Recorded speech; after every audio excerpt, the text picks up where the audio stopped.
Hi folks, it's Thinking Slow.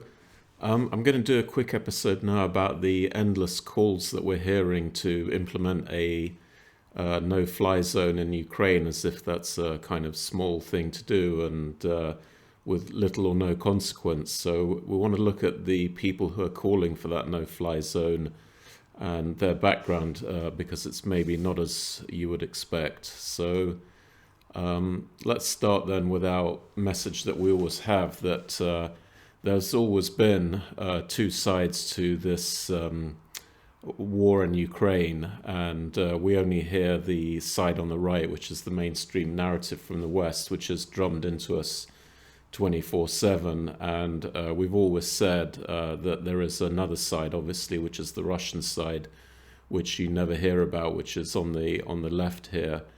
And we've done already quite a few episodes about this, so I'm not going to go into this too much now, but I will make one new addition, which is quite interesting, which is a 2019 report from the Rand Corporation. And the Rand Corporation is the most important think tank in the United States, with an annual budget of about $350 million. And much of that is actually provided by the government. It's a kind of strange arrangement where hundreds of millions go from the government to Rand, in order for Rand to then go back to the government with policy advice. So I'm not quite sure exactly the sort of governance of those arrangements, but that's what they are. And in 2019, the Rand Corporation wrote quite a long report. It's called Overextending and Unbalancing Russia, and it's a whole washing list of hybrid sort of war activities to undermine the Russian state without actually getting into a full-blown war, or at least minimizing the risks of getting into a full-blown war. And one specific option they have in there is providing lethal aid to Ukraine.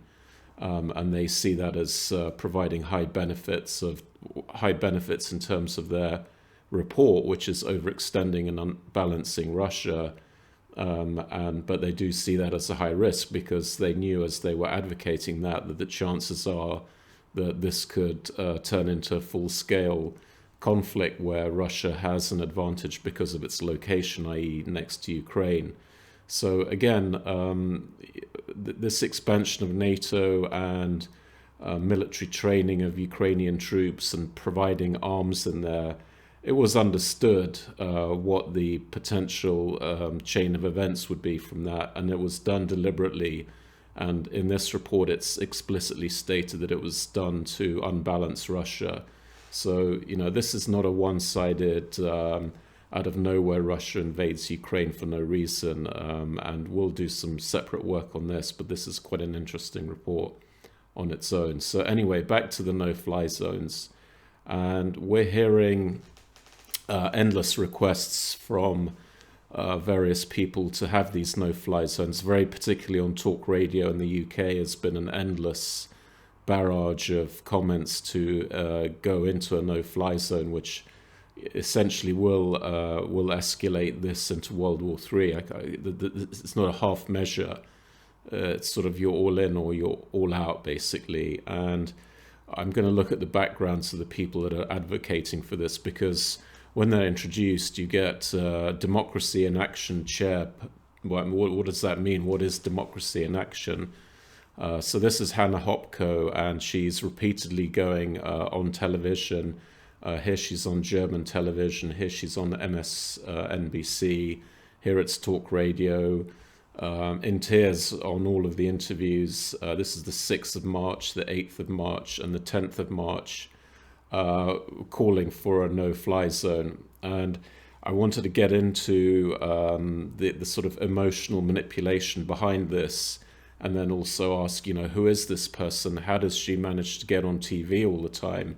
And on this interview here, just before a meeting with the US Secretary of State, Antony Blinken. Now, not many people get to meet the US Secretary of State, because presumably he'll be somewhere in theory about the third or fourth most powerful politician in the world. So again, there's a question mark, what is it about this position of chairperson of Democracy in Action that gives you that kind of political access and gives you this kind of media coverage? Now, in terms of the emotional manipulation, so looking back then, there's a very, very interesting documentary from 1996 from Channel 4 about the steps leading up to the first Iraq War. And in this piece of the program, they're looking at a testimony from a Kuwaiti lady to US Congress who is in tears describing the awful scenes of Iraqi soldiers taking Kuwaiti babies out of incubators, putting them on the floor and stealing the incubators and sending them back to Iraq. There's two interesting things about that. Firstly, the people in the hospital in Kuwait then subsequent to this actually confirmed that they'd never seen this person in that hospital. And secondly, a NGO went to investigate this whole incident quite closely, and they determined that this event never happened. So it was true that the incubators were put away, but actually they were put into storage inside the hospital in a separate room that they found later. So this event never happened, according to the NGO, and again, according to the people in the hospital, they'd never seen this lady who was actually the US ambassador for Kuwait to United States. That's his daughter. And what happened is a US PR company, Hill and Knowlton, were paid $11 million by the Kuwaiti government, and they essentially organized this testimony. And I think that the message of the story here, of course, is the power of the emotional manipulation on the Senate, because immediately after this hearing, then of course the moves were approved to go to war with Iraq. So this is a program that's well worth watching, because it highlights some of the realities of this emotional manipulation that I think we have to be very careful of and very wary of, because it's very effective, and it means essentially you're not thinking logically and not going through all of the consequences. So there is history in this kind of thing, unfortunately, in the run-up to wars, and this documentary is well worth having a look at. Now, subsequent to those interviews, there's now another interview even today. Again, almost a carbon copy of the one from the 10th of March. This is now Daria Kaleniuk, also calling for this no-fly zone. Now, her title is the head of the Anti-Corruption Action Center in Ukraine. Now, for most people that won't really mean much, and the logic here is you're going to have to fight. Russia is going to invade NATO anyway, so you may as well start early and start intervening in Ukraine, with no discussion of the costs or any real background of what this person is or does. So here basically is the background to both of those individuals.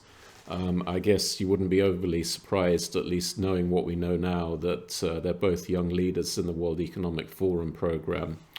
Daria Kaleniuk got a lot of fame by asking the question of Boris Johnson about no-fly zone intervention, and she was presented as a journalist, although I don't believe she's actually working for any media outlets at the moment. So again, not quite sure how she gets into those kind of briefings and has the opportunity to ask questions when she's not actually a journalist.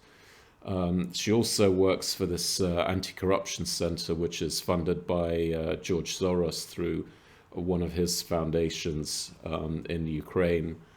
Hannah Hopko is also a young leader under the World Economic Forum program.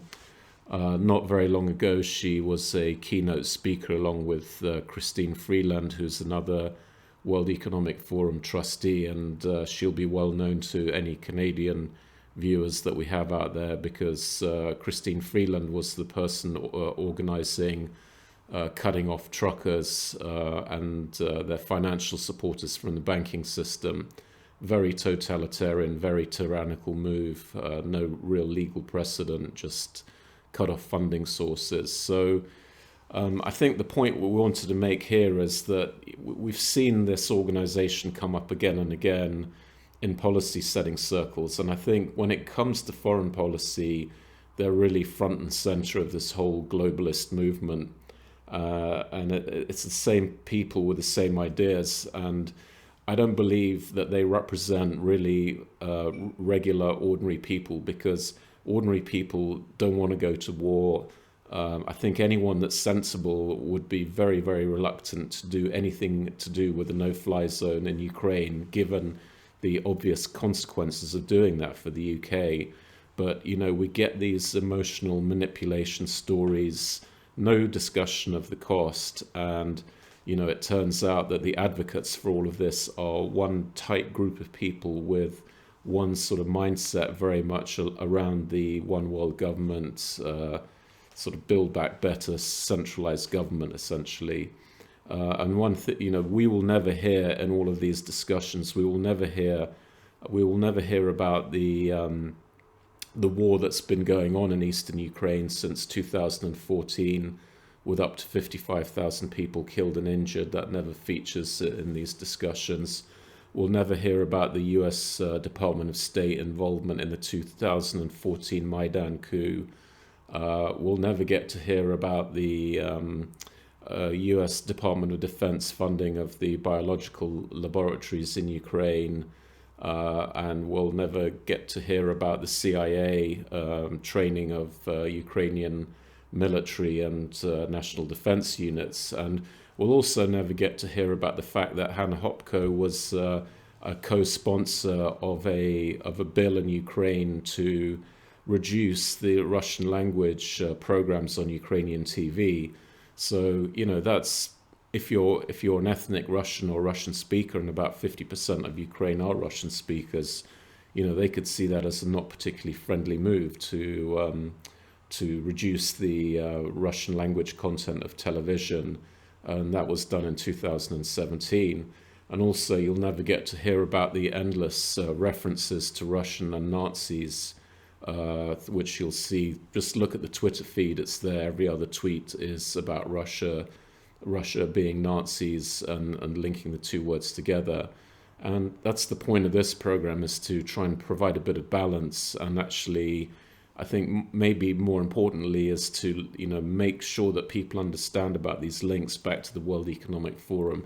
This is a very much a type of mindset that we've spent quite a lot of time looking at, this whole one world government movement and globalism.